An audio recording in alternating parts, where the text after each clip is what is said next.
tayo ng ligtas at malusog para sa mga mahal. Kung ito mismo katawan ng tao, iba itutuloy ng fuel. Kailangan din ng at least 60% ng oxygen. At pangatlo, ang heat o init. Ang tatlong ito ay magkakaroon ng chemical reaction kapag nagkasama at makakapag-produce na ng apoy. At iba't ibang uri ng apoy, kaso sa kung ano ang nagsusuloy.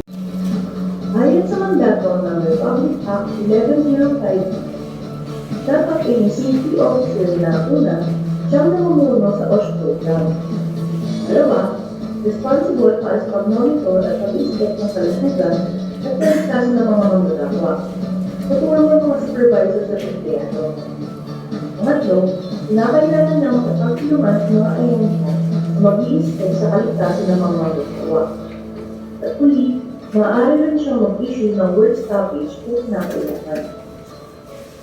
Iba-iba ang level ng safety officers mula safety officer 1 hanggang 4. Depende sa pangangailangan ng isang establishmento at iba pang requirements na ilahad sa ilalim ng ito.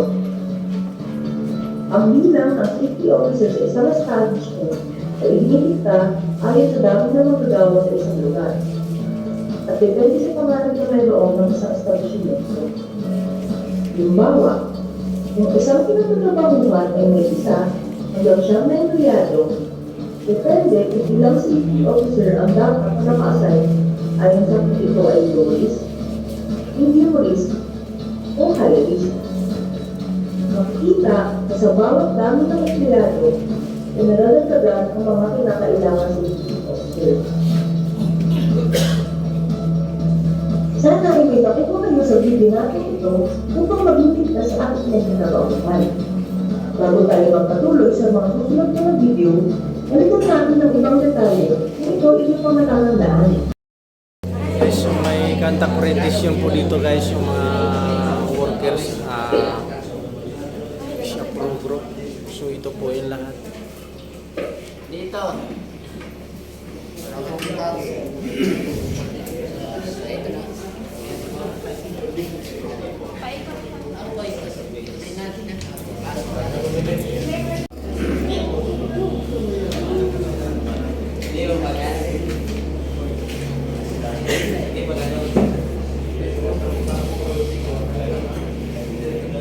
Ayan.